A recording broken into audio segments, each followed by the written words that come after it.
Salut, salut, bonsoir à tout le monde, bonsoir à tous mes amis et abonnés.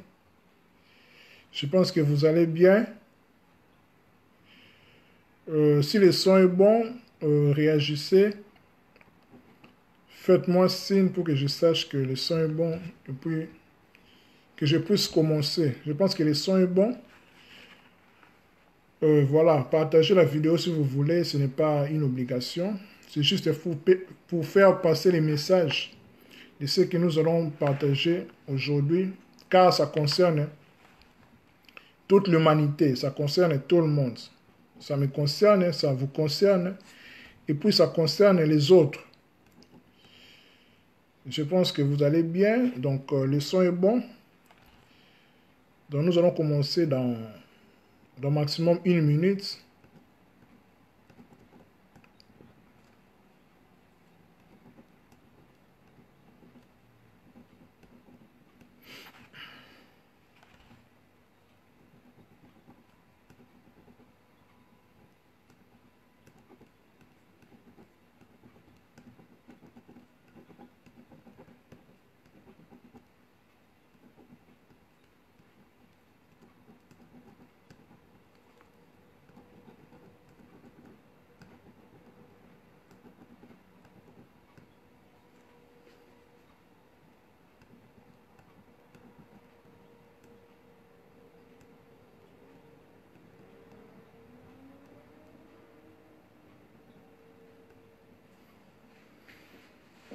Notre thème d'aujourd'hui est le karma. Comme nous l'avons annoncé, le karma, le pourquoi de ta vie. Le pourquoi de ta vie, c'est-à-dire aussi, on peut dire aussi le pourquoi de notre vie. Donc le karma, le pourquoi de notre vie. Voilà, on a intitulé ça, le karma, le pourquoi de ta vie. Quand je dis de ta vie, en fait, je m'adresse à l'humanité, j'adresse à l'autre. En fait, l'autre, c'est moi. Donc, on peut dire le karma, le pourquoi de notre vie. Mes chers amis, mes chers abonnés, je vous salue encore pour les personnes qui viennent nous rejoindre. Nous allons aborder une question fondamentale, une question, je dirais, une thèse fondamentale qui concerne notre vie directement. Parce qu'en parlant du karma, on parle directement de la vie. Parce que le terme karma, ça prête un peu à confusion pour beaucoup de personnes. On parle toujours de karma, mais souvent dans un sens négatif. Dans un sens négatif, nous parlons du karma dans un sens négatif. Or que le karma,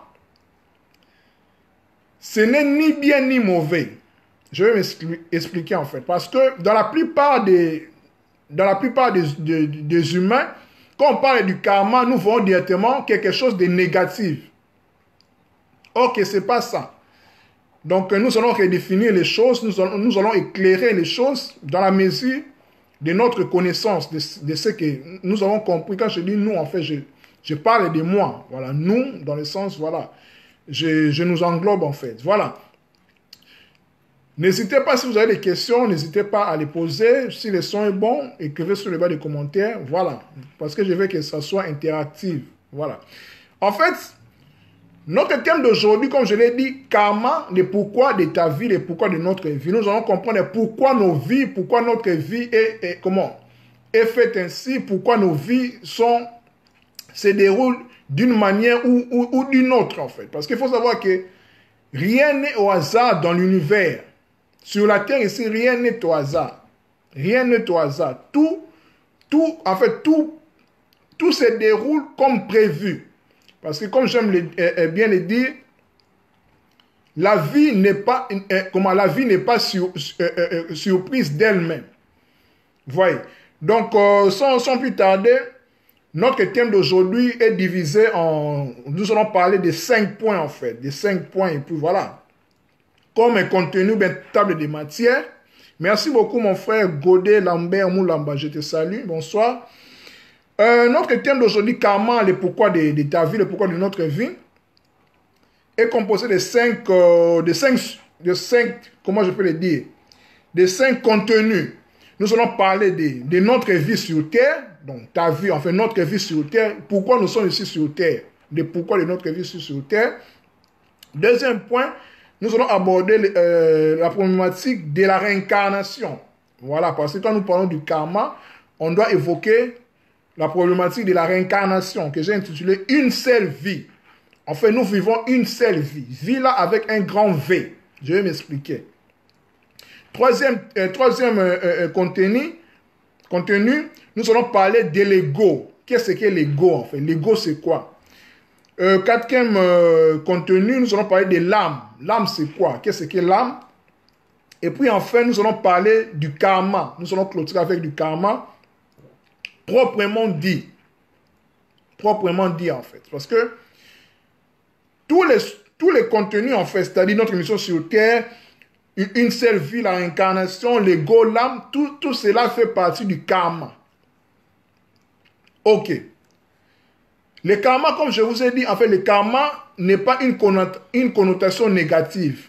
Comme la plupart de nous s'affabulent en fait. Dans nos têtes, on dit toujours karma, si quelque chose de mauvais vient sur ta vie, on dit qu'il il a un mauvais karma, un karma négatif, tout cela.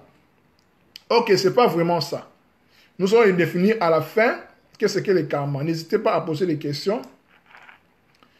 Premier point, nous allons comprendre pourquoi sommes-nous ici sur Terre. Notre mission ici sur Terre, c'est quoi? Pourquoi tu es ici sur Terre? Le pourquoi tu es ici sur Terre. Ce n'est pas un hasard. Nous venons sur Terre pour expérimenter la matière. Nous sommes venus ici sur Terre pour expérimenter la matière. Notre mission sur Terre pour tout le monde, pour la plupart, je dirais pour tout le monde en fait, au premier abord, c'est expérimenter la matière. Nous descendons, c'est-à-dire nous chutons, entre guillemets, c'est-à-dire que en réalité, dans l'homme, c'est l'esprit. Nous sommes d'abord esprit. Quand nous naissons par le biais de nos parents, nos pères et nos mères, nous sommes nés. Nous portons, en fait, nous incarnons, c'est-à-dire l'incarnation, c'est-à-dire entrer dans la chair. L'incarnation, c'est incarnare, c'est-à-dire dans la chair, c'est-à-dire l'esprit dont nous sommes s'incarne, prend un corps, prend le corps en fait, ce corps en fait qu'on appelle Adam. Adam en fait de terre. Adam, ça c'est Adam en fait. Nous prenons ce corps, en fait nous mourons en quelque sorte. Nous descendons, nous chutons dans la matière. Pourquoi? Pour expérimenter la matière. Pour expérimenter la matière, pour chercher à connaître qui nous sommes exactement. Nous sommes qui exactement? Nous descendons pour évoluer. Pour évoluer. Pourquoi? Parce que là où nous étions au ciel, disons ça ainsi, chez Dieu, tout ce que vous voulez, dans le monde spirituel, l'expérience de l'évolution ou bien de la connaissance de soi n'était pas encore acquis pour nous en fait. C'était à un niveau, je dirais, latent. C'était à un niveau, de sommet en fait. C'est pour cela que nous devrions, voilà, au conditionnel, tout comme on ne pouvait pas au-dessus descendre, mais dans ce cas-ci, je m'adresse à l'humanité, à moi aussi. Nous sommes ici sur Terre. Donc c'est très important de comprendre pourquoi nous sommes ici sur Terre, pour savoir, pour connaître qui nous sommes, pour faire l'expérience de la matière, de qui nous sommes, de la matière, pourquoi notre matière en fait. Voyez, parce qu'en réalité, dans l'homme, c'est l'esprit. Nous sommes esprit d'abord, parce que avant que je parle comme ça, il faut qu'il y ait quelque chose, une étincelle, un élément en moi qui doit coopérer avec mon corps, en fait, matière. Parce que je suis en quelque sorte double. Je suis en même temps esprit et matière. Voyez, je suis en réalité esprit. Je suis descendu, en fait, par le biais de ma maman et de mon papa, par les liens, par les canaux de la génétique, l'hérédité. C'est pour cela nous nous ressemblons avec nos parents, nous avons des tics génétiques, tous les comportements, tout cela. Parce que nous venons d'eux. Mais en réalité, nous sommes d'abord esprits, nous sommes uniques à notre genre. Nous sommes uniques, c'est pour cela même, avec l'ADN. L'ADN, c'est la souche unique qui caractérise chaque personne. Vous voyez, vous n'avez pas le même ADN que vos parents, tout cela, parce que vous êtes unique. C'est ça même la cause de l'empreinte digitale, en fait. Nous sommes uniques. Donc, notre mission ici sur Terre, je répète encore, n'hésitez pas à poser des questions. Notre mission ici sur Terre, ta mission ici sur Terre principalement, n'est pas d'abord se marier, n'est pas d'abord voyager, n'est pas d'abord avoir un bon boulot. C'est pas ça d'abord. La principale mission de l'être humain ici sur Terre, quand il est descendu, il s'est incarné étant esprit, c'est de se connaître qui il est, d'expérimenter la matière, d'expérimenter qui il est, de chercher à connaître il est qui. C'est pour cela, Maître Yoshua, Jésus-Christ disait, vous connaîtrez la vérité et la vérité vous affranchira. La vérité là, en fait, en grec, comme l'Ancien Testament, le Nouveau Testament a été écrit en grec, c'est le mot aletheia. Aletheia qui veut dire, en fait, étymologiquement, qui veut dire la non-mort, c'est-à-dire non-oubli. Vous voyez? Donc, quand Jésus-Christ dit, vous connaîtrez la vérité et la vérité vous affranchira, en quelque sorte, il voulait dire, vous allez vous connaître vous-même et vous allez vous sortir de votre état de mort. Connaître la vérité, c'est de sortir de la mort, de sortir de la léthargie.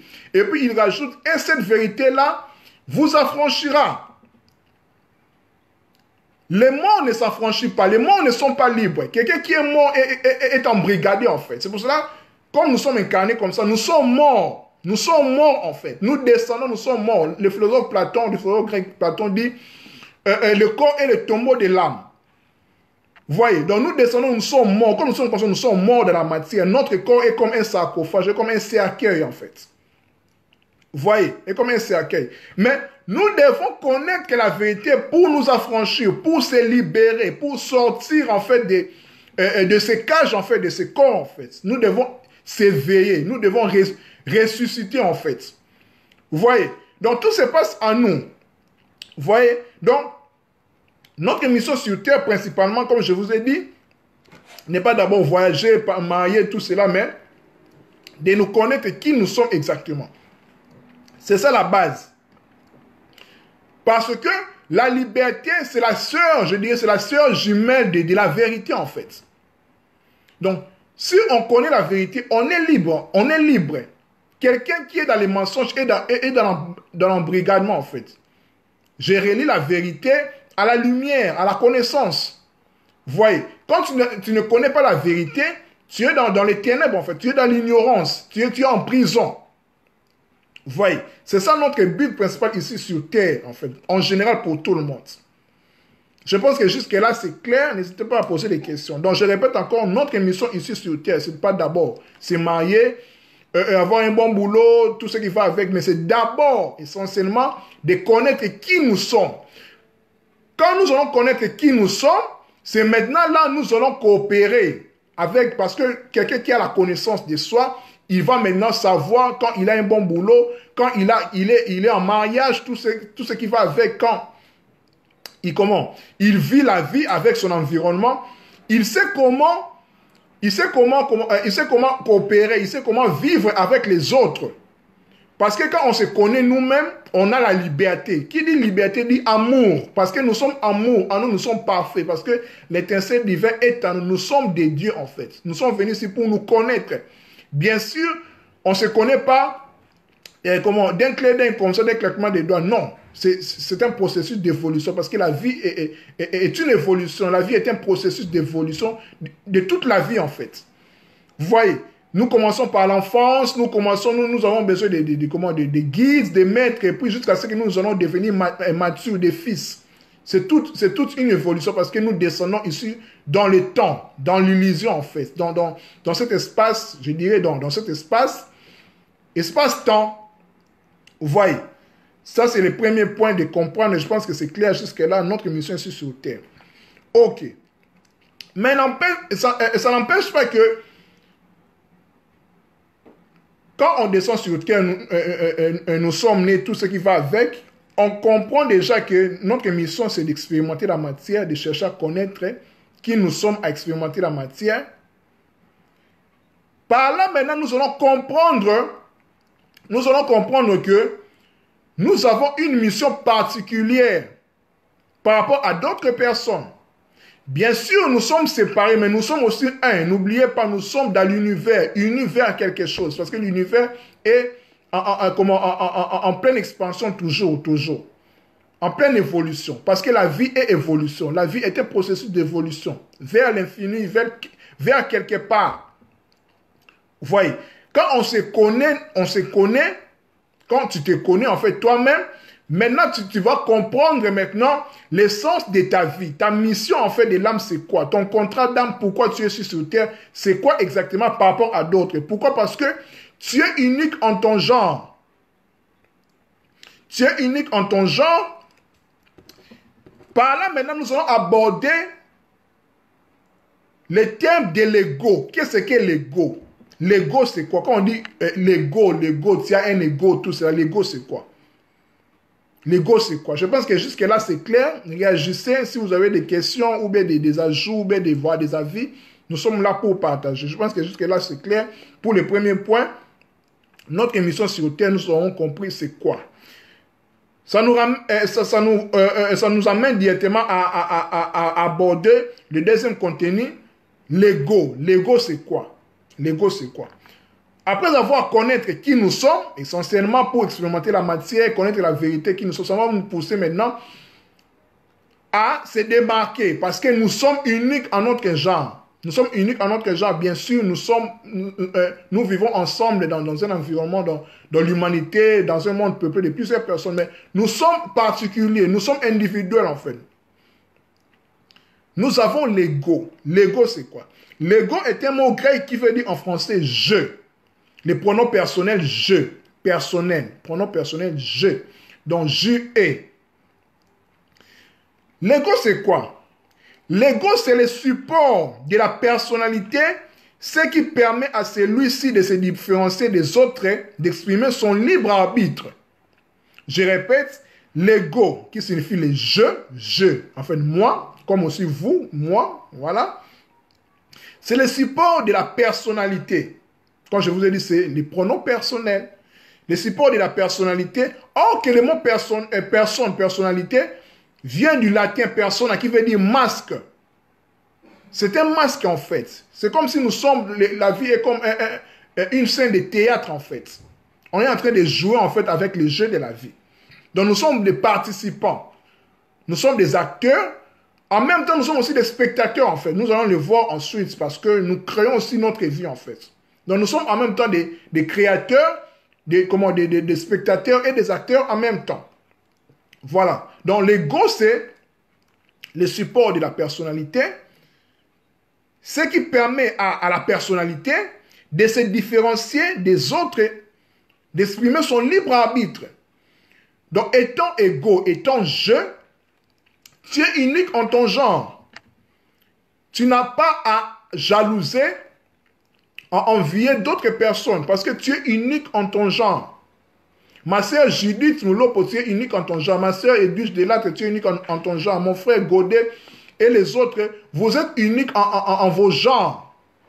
Ne cherchez pas à copier d'autres parce que, comme les penseurs, comme le penseur, je pense américain, Oscar Wilde disait, ne cherchez pas à être comme d'autres personnes parce que d'autres personnes sont déjà pris par eux-mêmes.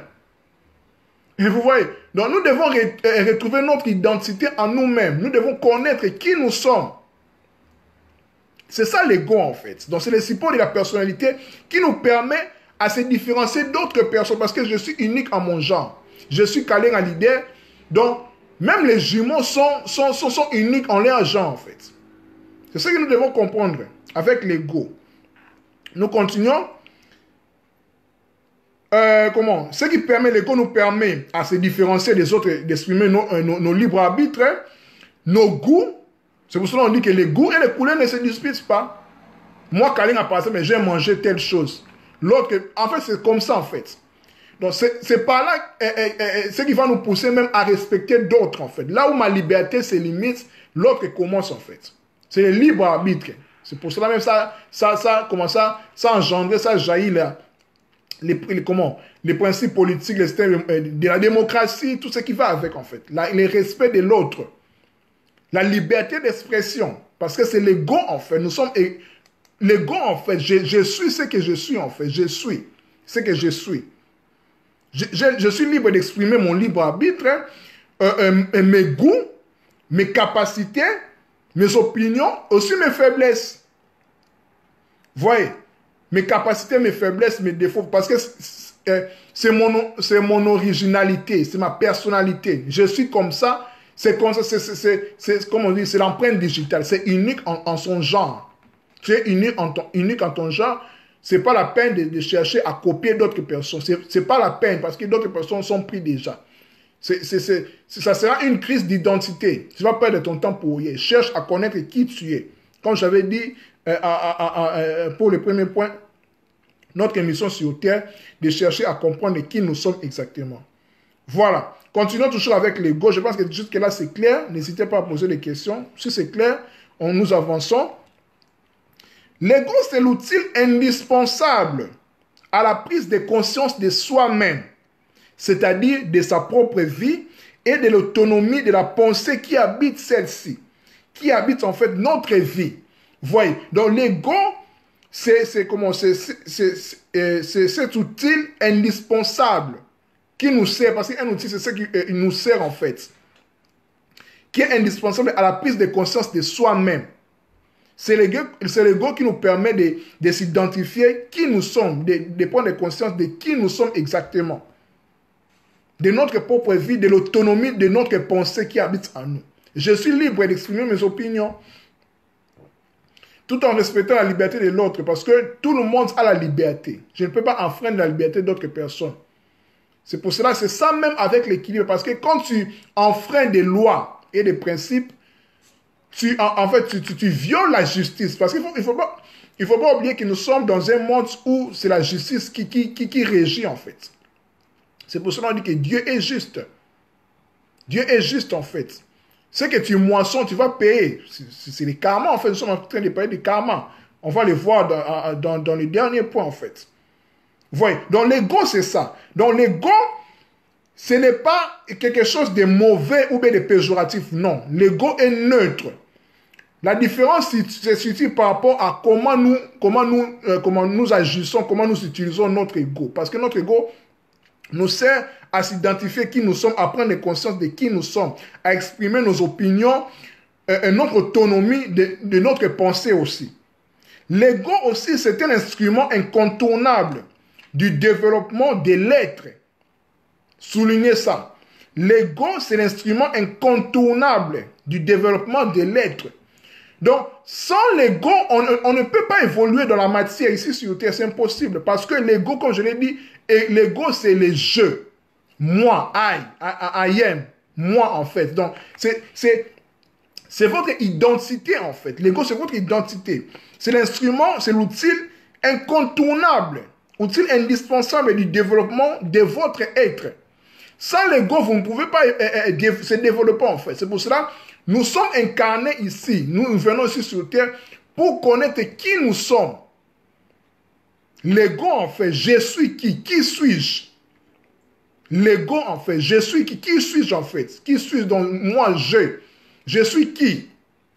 Tu es qui, en fait? Vous voyez, le je, le tu, tout, le nous, ce sont les pronoms personnels. Personne, en fait. Personne, en latin, qui veut dire, c'est un masque, en fait.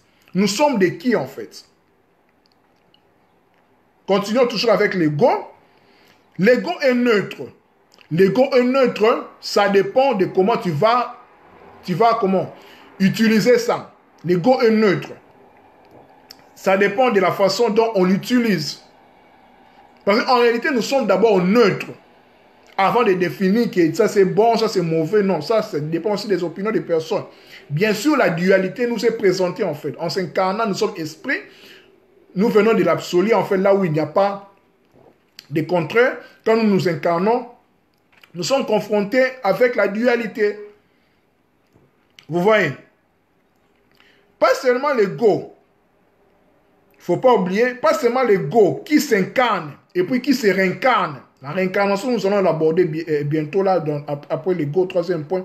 Nous allons comprendre du pourquoi de la réincarnation. Je sais que c'est un sujet très brûlant, mais j'ose quand même parce que je crois à la réincarnation, parce que j'ai compris en fait l'essence de la vie.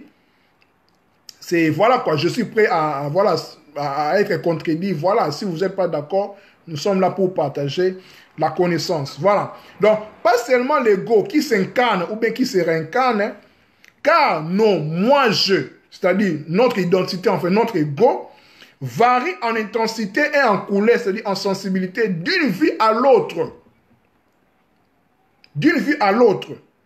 L'ego comme une extraordinaire clé d'avancement, comme je l'ai dit, c'est un instrument incontournable pour notre développement, nous est offerte par l'intelligence de la vie, c'est-à-dire par Dieu, à un moment donné à notre évolution, mais certainement pas, voilà, à notre évolution. Donc l'ego nous sert à évoluer dans la terre matière, dans la matière en fait. Dans ce lieu de problème, parce que matière en anglais, matter, problème. Vous voyez. Donc c'est ce que nous devons comprendre. Maintenant, abordons le troisième point qui vont que j'ai intitulé « Une seule vie ». On dit toujours que nous vivons qu'une seule fois. Bien sûr, oui. Mais n'oubliez pas, nous vivons qu'une seule fois par rapport à notre incarnation présente là. Notre incarnation présente, nous vivons qu'une seule fois. Mais nous vivons une seule vie, une seule fois par rapport, parce qu'il faut souligner la vie là avec grand V. Là, maintenant, nous allons aborder la problématique épineuse de la réincarnation. Parce qu'on ne peut pas parler du karma sans la réincarnation, c'est impossible. Parce que quand on parle du karma, nous voyons la figure circulaire du cercle, en fait. La roue. Le karma, la roue. C'est pour ça qu'on dit que ce que l'homme aura semé, il les moissonnera. C'est la roue, en fait. Ça tourne, en fait. Ça tourne. Vous voyez? Donc, nous vivons une seule vie.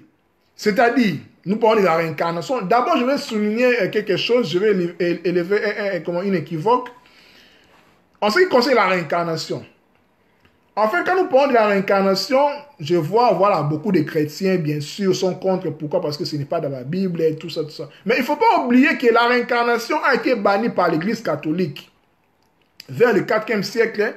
Parce que pour eux, l'homme ne devait vivre qu'une seule vie, en fait. Avec leur, comment je peux dire, leur système d'indulgence, de donner de l'argent pour aller au ciel. Parce que le but de l'Église catholique était de dominer aux gens. En fait, ils ont instauré la peur. Vous voyez, la peur de l'argent, sinon vous allez en enfer, tout cela, tout cela. Mais avant l'instauration du christianisme, avant 325, l'année officielle, avec Constantin, de la création du christianisme comme religion d'État, les premiers chrétiens déjà croyaient en la réincarnation. C'est commun dans toute l'humanité, dans toutes les traditions de l'humanité, dans l'hindouisme, dans le bouddhisme, dans le judaïsme, même dans la Kabbale, même dans les traditions africaines. Nos ancêtres connaissaient, même en Europe même, qu'on connaissait déjà la réincarnation. Mais c'est à partir du Moyen-Âge, parce que le Moyen-Âge, c'est une période qui va de l'an 500 à l'an 1500, c'est-à-dire ça durait 1000 ans. 1000 ans en fait, 1000 ans. Et puis les 1000 ans là, c'était une période de la domination de l'Église catholique. Ils ont maintenu en fait l'Europe, en particulier, dans l'obscurantisme, dans l'ignorance, dans les ténèbres. Vers le Moyen-Âge, c'est pour cela, les notions du paradis, de l'enfer, du diable, tout ce qui instaure la peur dans les chefs des gens, a commencé à prendre l'allure, quoi. Vous voyez, on a instauré la paix, parce que la religion, c'est la peur. L'enfer, l'enfer, l'enfer, l'enfer. Mais on ne parle pas de l'amour, que Dieu est amour, Dieu peut aussi vous pardonner, tout ça. Ils instaurent toujours la peur, la peur, la peur, la peur. Or que celui qui est amour n'a pas de peur, en fait. Parce que nous sommes amour, nous ne sommes pas la peur, nous sommes amour. Le royaume de Dieu est au-dedans de nous, nous sommes l'amour, en fait. Nous ne sommes pas la peur. Donc, en bannissant la réincarnation, l'Église catholique, quand je vous ai dit vers le 4e siècle, c'est-à-dire, d'ailleurs même lors du concile de Nicée, dans le concile de Nicée, les évêques qui ont pris part et Constantin ont banni de l'Église, en fait, du christianisme, hein, la doctrine de la réincarnation. Or, avant ça, les chrétiens, les hindous, voilà, toutes les traditions du monde croyaient en la réincarnation, en fait, à la réincarnation. Vous voyez? Parce que nous vivons plusieurs vies. Je sais ce que je suis en train de dire, ça va paraître choquant pour d'autres personnes, mais je prends les risques hein, sans peur d'être contredit. Parce que celui qui va me contredire, viens, on va débattre. Pourquoi? Parce que nous sommes là pour partager la connaissance. Je parle de ce que j'ai compris, ma part de la vérité, sans prétention pour dire que ce que je dis, non. Vous êtes aussi là, vous êtes des matures, je pense, vous avez des cerveaux. Allez faire des recherches chez vous-même. Donc, c'est très important de souligner d'où vient en fait la peur de la réincarnation. C'est tout un système que l'Église catholique a pris pour bannir, pour instaurer la peur, parce qu'il disait aux gens que vous ne vivez qu'une seule fois en fait. Pour aller au ciel, il faut donner de l'argent, parce que l'Église catholique avait pour but de dominer en fait, de dominer tout ça. C'est pour cela même, vous verrez même la raison de la réforme avec Martin Luther, vers le 16e siècle en fait. Vous voyez? Exactement, nous sommes amour et non la peur, ma soeur Edwige Delattre. Vous voyez, nous sommes amour, pas la peur. Voilà. Donc, je parlais en fait une seule vie. Troisième point, premier point, je souligne, nous avons abordé, nous avons vu quelle est notre mission ici sur Terre. Deuxième point, nous avons vu la nature de l'ego. L'ego, c'est quoi? Troisième point, ça nous ramène à parler de la réincarnation. Nous vivons une seule vie seulement. Une seule vie, vie avec un grand V. Mais nous ne vivons qu'une seule vie dans le sens que nous ne vivons qu'une seule fois dans des incarnations précises en fait. Dans mon incarnation présente, quand je vais mourir, entre guillemets, quand je vais passer, je vais muter. Parce que la mort, comme je l'ai dit, la mort est une illusion. La mort n'existe pas, tout est vie en fait. Rien ne se perd, tout se transforme. Nous ne mourrons pas, mais nous changeons de vêtements, nous changeons de vibrations en fait. C'est ce que nous devons comprendre. C'est pour cela même la mort, pour comprendre la mort, quand vous dormez, quand vous rêvez, comment je peux le dire? En fait, le sommeil, comment je peux le dire? C'est les petits frères, si vous pouvez le dire ainsi, permettez-moi le terme, de la mort. Quand nous dormons, nous expérimentons la mort en fait. Nous mitons quelque part, parce que la mort n'existe pas. La mort, comme je l'ai dit, c'est une illusion. Voilà. Exactement, voilà. Donc, nous vivons qu'une seule vie dans cette incarnation, mais nous vivons une seule vie. Pourquoi? Parce que, étant esprit, c'est la conséquence, nous parlons de la réincarnation, d'une seule vie, en fait, en gros. Comment je peux l'expliquer? Les positifs de la réincarnation, prenez ça comme, comment? Une chaîne. Vous voyez, une chaîne, vous mettez des boucles, en fait. Une chaîne, là, les fils, là, en fait, c'est la vie, c'est toute la vie, en fait. Notre vie, en fait. Notre vie, en fait. Esprit. Et puis, les perles, ou bien les boules, ou bien les grains, qui sont entassés, en fait, qui sont entassés au travers des fils, c'est nos vies, en fait. C'est nos incarnations successives. Vous voyez, c'est ce que nous devons comprendre, en fait. Parce que nous sommes éternels. Nous sommes éternels, nous sommes infinis, nous sommes éternels. Nous ne mourrons pas, en fait.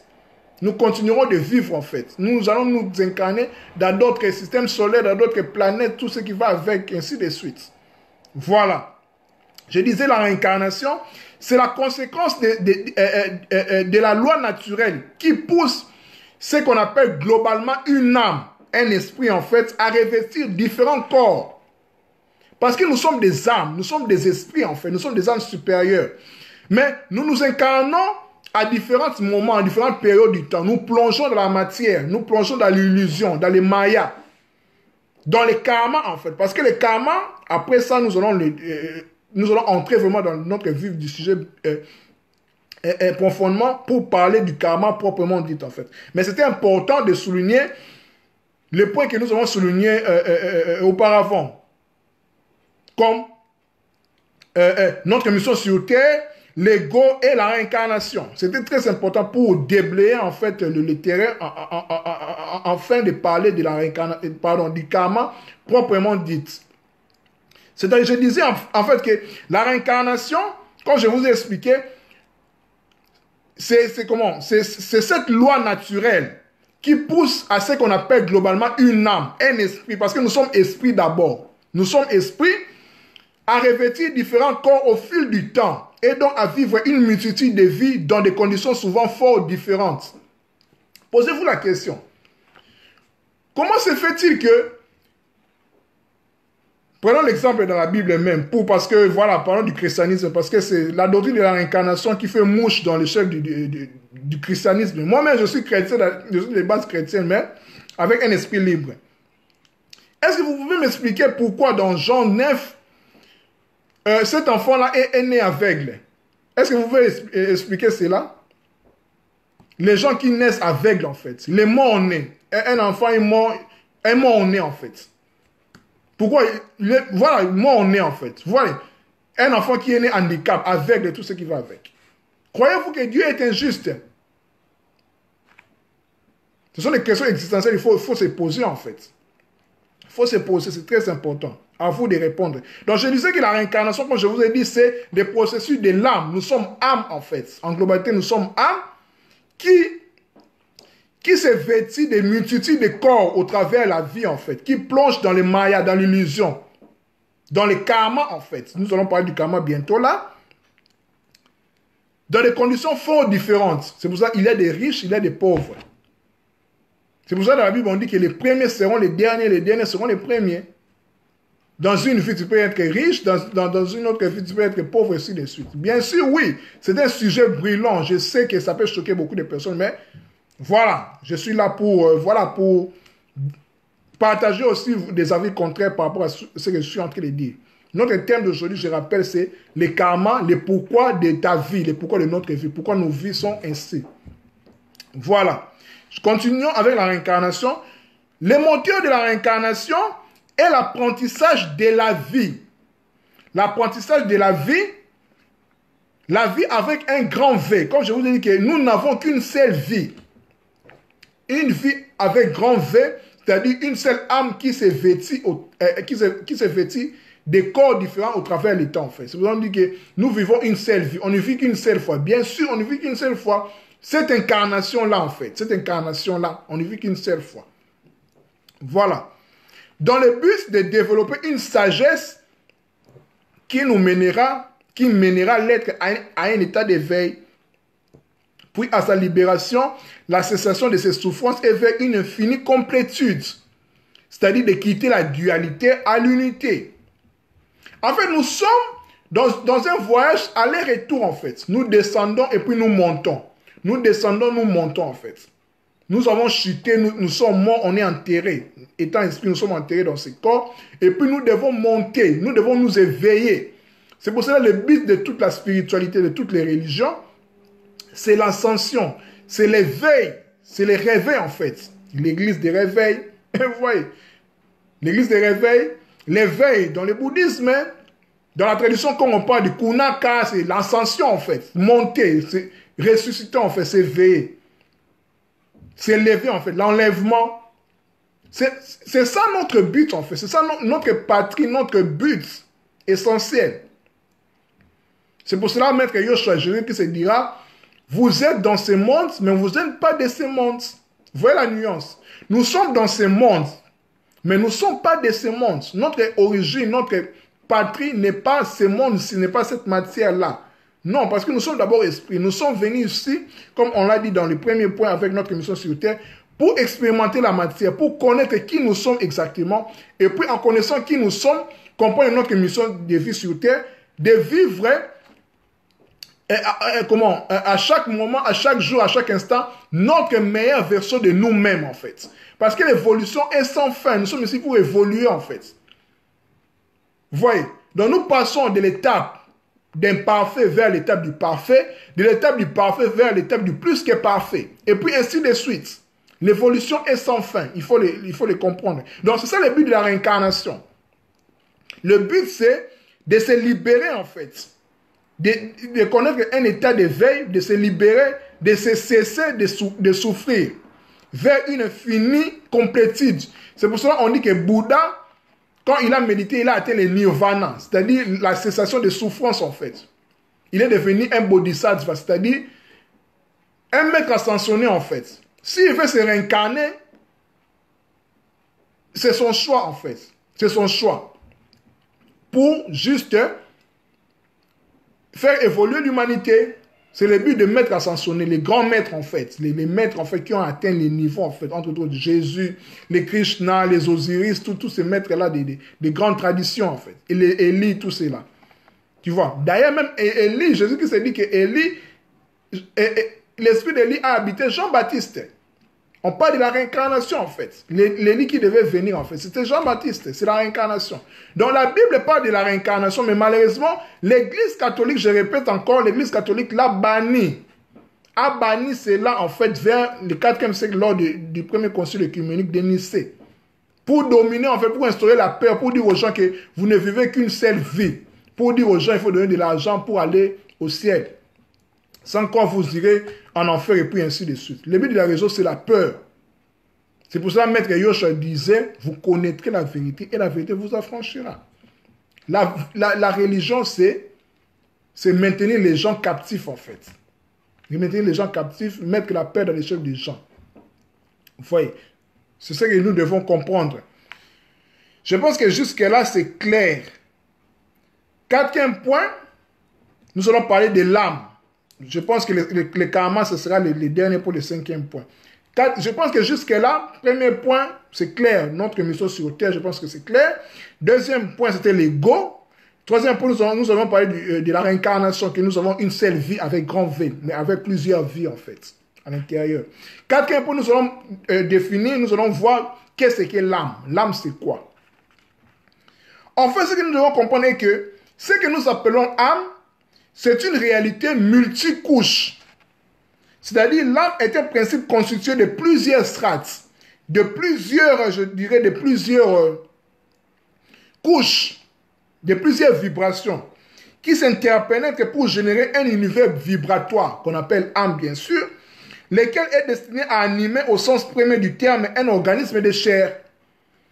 Mon corps physique est un organisme de chair, mais il est en train d'animer.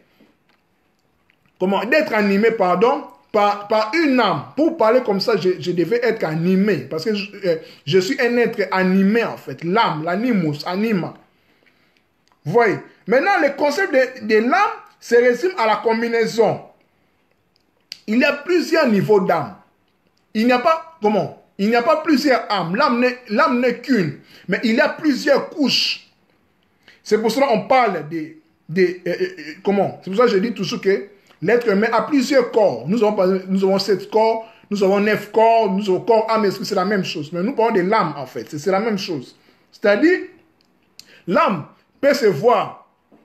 N'oubliez pas dans la Bible, dans Lévitique chapitre 17, verset 11, on dit que l'âme de l'homme est dans le sang.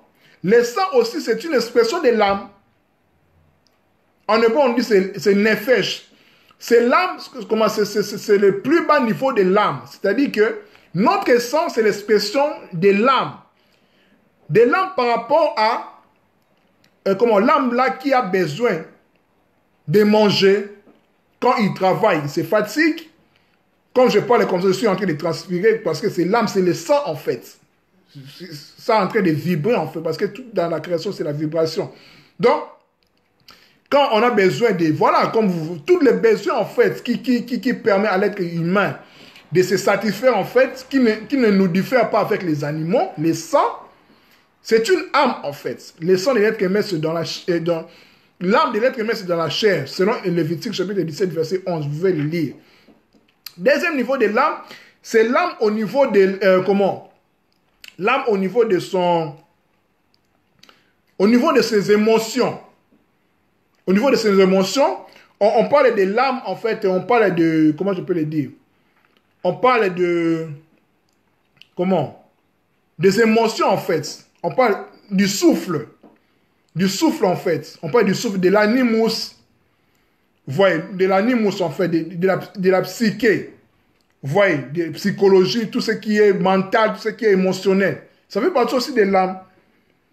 Autre niveau de l'âme aussi, c'est ce qu'on appelle aussi l'âme mentale, ou bien le corps mental. C'est la pensée.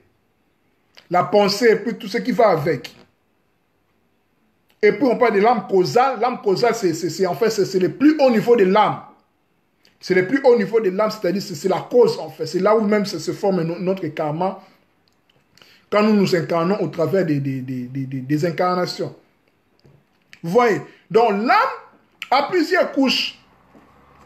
Au niveau du sang, au niveau de nos émotions, au niveau de nos sentiments, peur, joie, tout ce sont les expressions de l'âme. Au niveau de nos pensées, c'est ce qu'on appelle l'âme. Ce sont les expressions en fait. Mais l'âme n'est qu'une, mais à plusieurs couches, à plusieurs strates. Je pense que c'est clair jusque-là. Francine Ada pose la question. Je vais répondre les questions après, s'il vous plaît. Quand je vais terminer, je vais répondre à vos questions. Ne vous inquiétez pas. Voilà. Donc, nous avons compris qu'est-ce qu'est l'âme, en fait. On a compris ce que c'est l'âme. Parce que l'âme, je l'ai dit à maintes fois, en fait, mais c'est toujours important de répéter. C'est pour ça qu'on dit que la répétition est la mère de la science. Maintenant, dernier point, nous allons entrer dans notre vif du sujet. C'était important de définir, en fait, notre émission ici sur Terre, la réincarnation, l'ego et l'âme. Parce que nous sommes en train de parler du karma. Dans le thème, c'est le karma. Le pourquoi de notre vie. Pourquoi notre vie est faite ainsi. Pourquoi nous vivons. Pourquoi le but, c'est quoi. Maintenant, parlons du karma. Qu'est-ce que le karma? Comme je l'ai dit tantôt, avant d'aborder ma vidéo, je l'ai dit en amont, au début, je dis que le concept du karma, quand on parle du karma directement, on a les réflexes. La plupart de nous, on a les réflexes, de les connoter péjorativement, dans un sens négatif, pour dire que les karmas sont karma, toujours dans une connotation négative, en fait, pour la plupart de nous qui s'affabulent, en fait. Mais il faut savoir que le karma n'est ni bon ni mauvais. Quand nous naissons avec le karma. Je vous ai donné l'exemple avec l'aveugle né de Jean, l'évangile de Jean, chapitre 9. Il est né aveugle, pourquoi il doit naître aveugle? Pourquoi d'autres personnes sont nées normales, mais pas lui? Vous voyez? Donc on comprend que là maintenant nous abordons la notion de vie antérieure. Donc quelque part, le karma c'est quoi? C'est comme la Bible dit, c'est que l'homme aura semé, il les moissonnera. Nous vivons dans un monde où la loi de cause à effet régit en fait. Les effets sont des causes. Les effets sont des causes. Tout est cause et effet. C'est ça le karma. Définissons maintenant le karma. Le mot karma est d'origine sanskrite. Le sanskrit c'est une langue en Inde qui est parlée en Inde, signifiant acte. Quand on parle du karma, signifie acte ou bien action. Qui dit action dit loi de cause à effet. Qui dit action dit réaction. Quand il acte quelque chose, il y a une réaction. Quand je tape les mains comme ça, il y a un son. La cause, c'est je tape les mains, et puis l'effet, c'est le son en fait. Vous voyez, c'est ça en fait le karma. Donc le karma, c'est l'acte. Karma veut dire acte. Continuons. Le karma est dénué de toute notion de morale. C'est très important de comprendre. Est dénué de toute notion morale d'abord. Tout ce qui nous est donné de vivre est le résultat d'une multitude d'actions antérieures. Vous voyez, en vivant bien sûr, en venant dans le monde, chacun a son karma. A son karma en fait. C'est pour ça que nous sommes différents. On s'est différents en fait. Chacun a son ego. Chacun doit connaître sa mission ici sur terre. Pourquoi il est né ainsi? Pourquoi il a tel comportement? Pourquoi il a telle souffrance chronique, et ainsi de suite. C'est le résultat du karma. Nous venons de quelque part en fait. Nous oublions en fait. Voyez, nous oublions. C'est pour cela, Jésus-Christ disait, je répète encore, vous connaîtrez la vérité et la vérité vous affranchira. La vérité, c'est le non-oubli à l'été, à sortir de la léthargie, du sommeil profond. Quand nous allons connaître qui nous sommes exactement sans hypocrisie, maintenant nous allons comprendre nos défauts, nos faiblesses en fait. Nous allons évoluer dans ce sens-là. Parce que le but de notre venue sur terre, c'est d'évoluer. Donc nous naissons avec les karmas, nos karmas. C'est-à-dire, comme je l'ai dit, c'est tout ce qui nous est donné de vivre est le résultat d'une multitude d'actions antérieures. Une épreuve n'induit pas nécessairement le paiement d'une faute passée. Non. J'ai mon karma, en fait, je suis comme ça, Kalinga, comme ça, avec tous les caractéristiques génétiques de mes parents, tout ce qui va avec moi-même, tout cela. Ça fait, c'est mon identité, en fait, c'est mon ego, en fait. Comme on a vu, l'ego, c'est un outil indispensable, c'est un instrument incontournable pour notre développement. Le mécanisme du karma est analogue et correspondant en fait au jeu d'échecs. Je pense que vous connaissez les jeux d'échecs, c'est quoi en fait? On parle des rois, reines, les fous, tout ça, les chevaliers, voilà, un jeu d'échecs. C'est-à-dire, les joueurs prévoient les déplacements et les bons positionnements de ces pièces très longtemps à l'avance. Donc, en quelque sorte, nous comprenons que notre vie, nous l'avons choisie en quelque sorte. Bien sûr, avec avec Dieu, les guides, tout ce qui va avec. En quelque sorte, nous avons choisi en fait notre vie parce que il n'y a pas de hasard dans la vie en fait. C'est ça le karma en fait. Donc, quand je vous dis le karma, les mécanismes du karma est analogue avec les jeux d'échecs. Donc, c'est-à-dire, nous avons déjà choisi comment nous allons jouer notre jeu.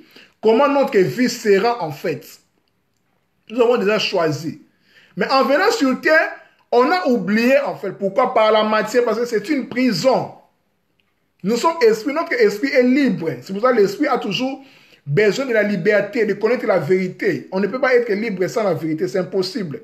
C'est pour ça que je vous ai dit que la liberté est la sœur de la vérité. Pour sortir de cet emprisonnement, c'est-à-dire ce corps, cette illusion de la matière, parce que nous sommes esprits, nous devons ressusciter, parce que nous sommes morts. Qui dit mort dit sommeil profond en fait, à l'éther. Pardon, l'éther en fait, à l'éther c'est la vérité, sortir de cet oubli-là, de ressusciter en fait, c'est veiller. Vous voyez? Donc, les seuls maîtres des situations que nous avons à vivre est nous-mêmes. Nous sommes responsables de nos vies nous-mêmes. Donc, arrêtons de fustiger d'autres personnes. Oh, c'est Dieu qui m'a fait ça. Oh, c'est Satan. Non, tout cela, ça passe au travers de nous. Nous sommes des êtres libres, en fait. Qui dit liberté, dit responsabilité. Qui dit liberté, dit responsabilité. Vous voyez? Donc, tout ce que nous sommes en train de faire, nous devons tirer des conséquences de cela. Nous devons nous assumer, accepter nos défauts et puis évoluer. C'est ça le mécanisme du karma. Continuons. Le seul maître, je disais, des situations que nous avons, bon ou mauvais, comment vous allez les définir, bon ou mauvaise, à vivre et nous-mêmes, sur les hauteurs discrètes de notre conscience. C'est-à-dire, notre divinité, la divinité en nous, notre âme supérieure, notre nous véritable, votre vous véritable, mon moi véritable en fait, notre âme individualisée en fait, notre véritable nous en fait, l'essence en réalité en l'homme c'est l'esprit, connaît déjà tout ce que nous sommes en train de vivre. C'est une expérience pour lui, c'est une expérience pour notre âme, pour notre esprit en fait, pour évoluer. Ce n'est pas une fatalité en fait. Il est en train d'apprendre. C'est pour ça que je vous ai dit que nous sommes ici pour apprendre, pour se rappeler qui nous sommes exactement. Vous voyez? Donc, nos égos successifs, comme je vous ai dit avec l'ego dans le deuxième point, par l'incarnation, c'est-à-dire que c'est notre ego qui s'incarne, qui se réincarne en fait. L'ego en fait, les égos en fait différents, en fait successifs, au travers la trame de cette seule vie-là, avec grand V en fait, avec les différentes petites vies, incarnation à incarnation successive. Je pense que c'est clair. Donc, c'est notre âme qui demeure le maître de justesse, notre âme individualisée, c'est-à-dire notre esprit véritable. Hein. C'est la loi de l'équilibre président à la multitude de scénarios présentant en nous pour nous faire grandir. Donc la réincarnation, c'est pour notre croissance, notre évolution en fait. C'est ça même le but de la vie. Notre ego, c'est-à-dire notre âme personnalité, c'est-à-dire notre ego, notre âme personnalité, c'est-à-dire nos pensées, nos émotions, tout ce qui va avec en fait, est soumis aux épreuves de la vie, tandis que notre âme globale récolte les leçons. Vous voyez? Donc, nos émotions, nos pensées, tout ce qui est inférieur à nous, tout ce qui nous... Voilà quoi, tout ce qui est matériel en fait, tout ce qui nous dérange, tout ça, les peurs, tout cela, sont soumis à l'épreuve de la vie, mais tandis que notre âme véritable en fait, notre réelle vie, notre esprit, notre divinité en nous, récolte des leçons. Il n'est pas en regret en fait, il récolte des leçons. C'est pour cela... l'acteur Bruce Lee avait dit l'échec n'existe pas en fait. L'échec, c'est un apprentissage. Vous voyez, quand on échoue, c'est une opportunité d'apprendre en fait. C'est pour ça qu'on dit que parfois malheur est bon. Tout est leçon en fait. Mais ça dépend de nous-mêmes en fait. Ça dépend de toi-même. Comment tu vas les définir? Parce que la vie, ça se présente à toi du comment de ta perception. Comment tu définis la vie? La vie est un combat. Si la vie est un combat pour toi, exactement, tu en feras l'expérience. La vie est un jeu, tu seras un joueur et puis un spectateur en même temps. Vous voyez, tout est perception en fait. Donc nous récoltons des leçons en fait. Ce que nous appelons des épreuves, des pires, des échecs, tout ce qui va avec, ce sont des leçons que là, notre véritable nous en fait, notre esprit en fait, récolte des leçons. Malgré notre ego, notre incarnation présente, notre âme personnalité, est soumis dans les épreuves. Nous pouvons pleurer, nous pouvons être tristes, paniquer, tout cela, être en joie, tout cela, tout ça, ce sont des épreuves. Mais pour l'âme globale, pour notre véritable, pour notre intercelle véritable et divine en nous, notre âme individualisée, notre esprit, la divinité en nous, récolte des leçons pour évoluer. Le but est l'évolution en fait. Croître, l'évolution. Le but c'est l'évolution. Vous voyez? Donc, redéfinissons maintenant le karma dans plusieurs points pour faire plus simple par rapport à ce que nous sommes en train de dire. Comme notre sujet, c'est le karma, les pourquoi de notre vie. Le karma, c'est les principes liant à ceux du temps et de la mémoire, comptabilisant les effets. On ne parle que du karma dans le sens où il est lié au temps et à la mémoire. Le karma n'a de valeur que dans le contexte d'une approche linéaire du temps, passé, présent, futur, dans l'espace-temps, dans la mémoire. C'est ça le karma en fait. Quand on plonge dans la matière, nous mourons dans la matière, nous naissons dans la matière, le karma nous attrape en fait. C'est pour cela que vous verrez, dans les traditions du monde, on parle de l'ouroboros, les serpents qui se mordent la queue.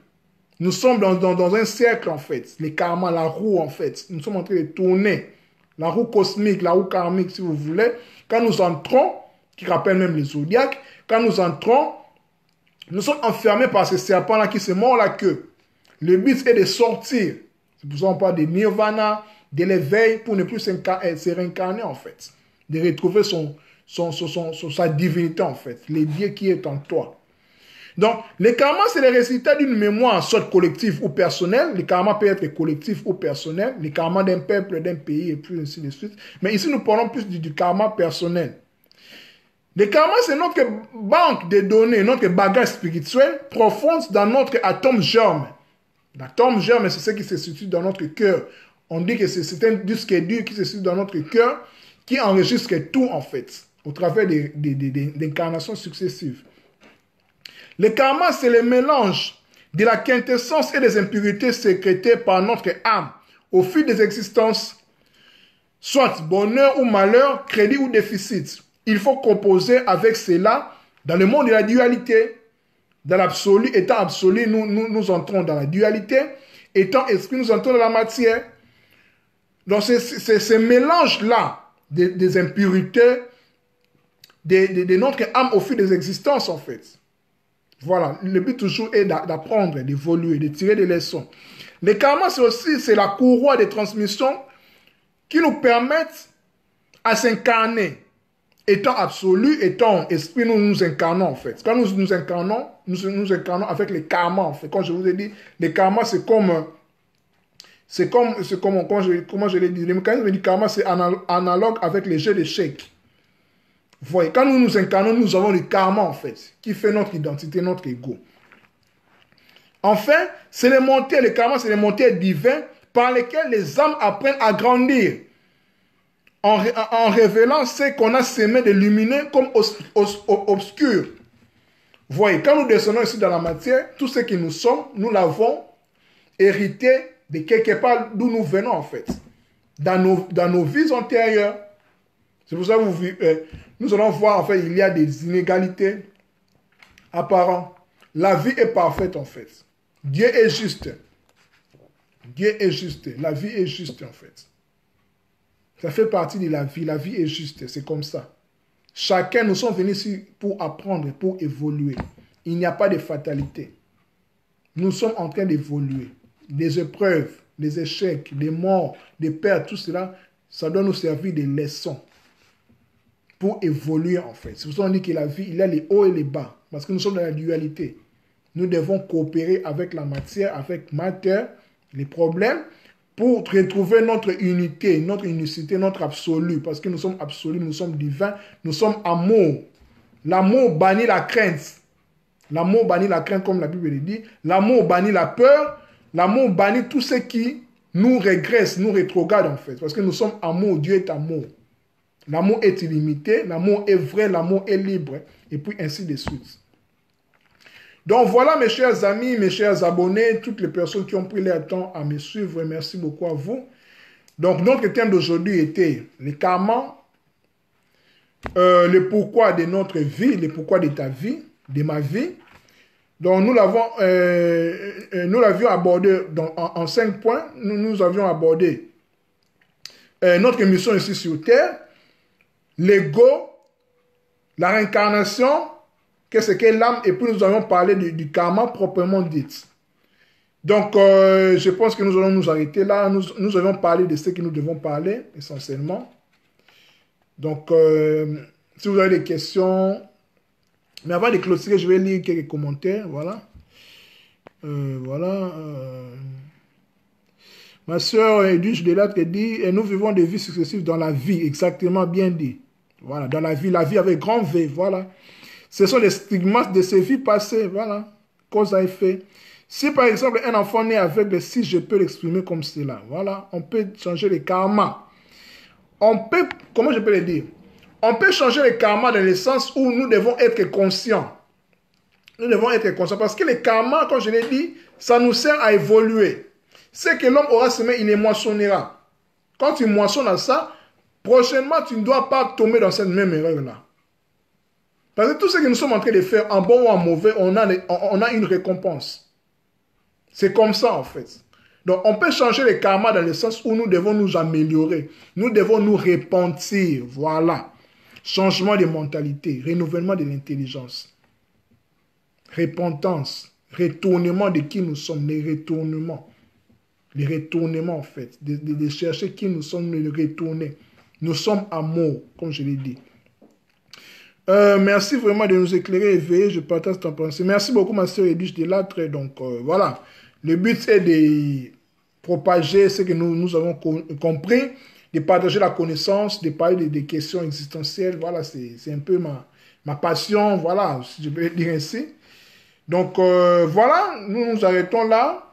La prochaine vidéo, bien le prochain live, je ne sais pas encore, je suis en train de les préparer. Vous allez les savoir toujours sur mon mur. Donc, sur ce, je vous souhaite un bon week-end. Bonne nuit à tout le monde. À nous revoir, je dirais, la semaine prochaine, bien sûr, pour un autre live, si l'Éternel nous garde, si Dieu nous garde. Donc, voilà, c'était votre ami et frère Kaling Alider. Voilà. Que Dieu vous garde, que la paix soit dans vos familles. Je vous aime. La vidéo va rester sur mon mur. Si vous avez le temps, vous pouvez les révisionner. Si vous avez des questions, des contradictions, je suis là. Donc, nous partageons la connaissance, c'est très important. Donc, le thème d'aujourd'hui était le karma, le pourquoi de ta vie, le pourquoi de ma vie, le pourquoi de notre vie. Voilà, nous avions parlé de notre émission ici sur Terre, de qu'est-ce qu'est l'ego, de la réincarnation, qu'est-ce qu'est l'âme et le karma proprement dit. Voilà, bye bye à tout le monde. À nous revoir la prochaine fois. Merci. Bye bye.